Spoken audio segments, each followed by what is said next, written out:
аты жөнім Акымали Арайлым, жасым 24-те, мамандығым аспаз.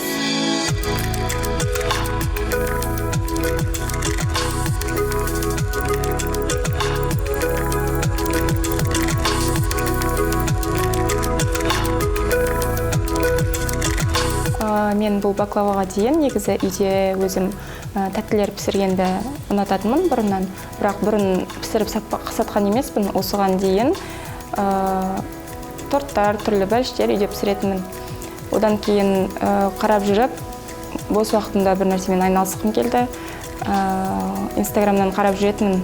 Осы мастер-классын өтетін уақытын көрдім да, неге осы мастер-классқа барып көрмеске деп шешім қабылдап, мастер-класстан оқып, қазіргі таңда баклава пісіріп, сатумен айналысамын. Бұның өзінің құпиялары бар. Мысалға, бұған кез келген ұнды пайдаланбаймыз. Мысалға, кез келген ұннан бұның қамыры шықпайды.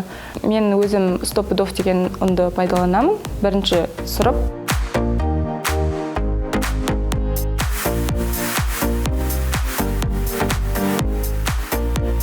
Сұхбат барысында баклавадан түсетін кіріс көзін есептеп көрдік. Кейіпкеріміз тек сенбі-жексенбі күндері пісіру арқылы айына 8 күн еңбек етеді. Аптасына 5 қалып болса, жалпы есепте 20 қалып өнім шығарады деген сөз. Тек классикалық баклава жасайтын әр қалыпқа 48 дана тәтті сияды. Сонда Арайлым ханым 960 дана баклаваны тұтынушылар дастарханына жеткізіп отыр деген сөз. Әр данасы 300 теңгеден болса, айына 288 мың теңге пайда келеді. Егер 30 күн еңбек етсеңіз, кемінде 1 миллион таба аласыз. Ал Арайлым ханымдай баклаваның 8 түрін жасасаңыз, одан да көп болмақ.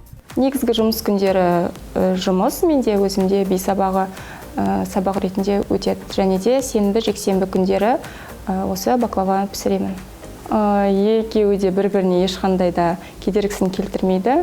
Сондықтан баклава пісіргенде мен оны жұмыс ретінде қарамаймын.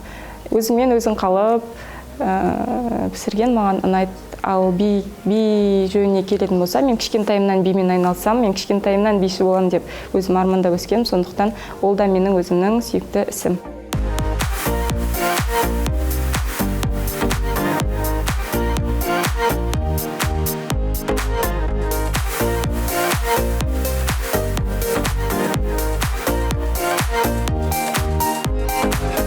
Маған мастер-класстың кезінде айтқан, мен негізі бұл жаңа қамырды жаямыз ғой, ал мен бұған дейін ешқашан оқтауды қолыма алған емеспін негізінде.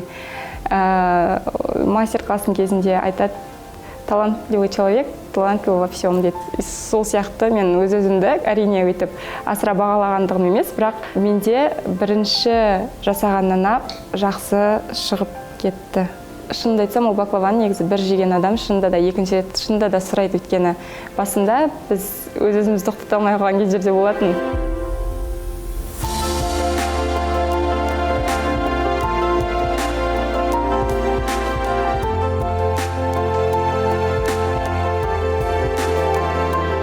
Қазіргі таңда өзі кез келген нәрсенің жарнамасын біз қолжетімді Инстаграм ғой, сондықтан да мен Инстаграмда жарнама салып тұрамын.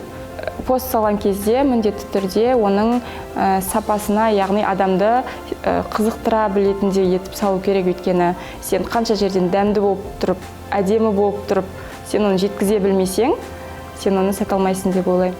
Менің қолымнан келеді, мен жасай аламын деп өзінде шабыт болып тұрса, әрине кез келген адам жасай алады. Үлгеру, үлгермеу адамның өзіне байланысты. Егер құлшынысың болса, кез келген нәрсе үлгеруге болады. Сондықтан ол тек қана сылтау деп ойлаймын, негізі үлгермеймін дейтіндерге.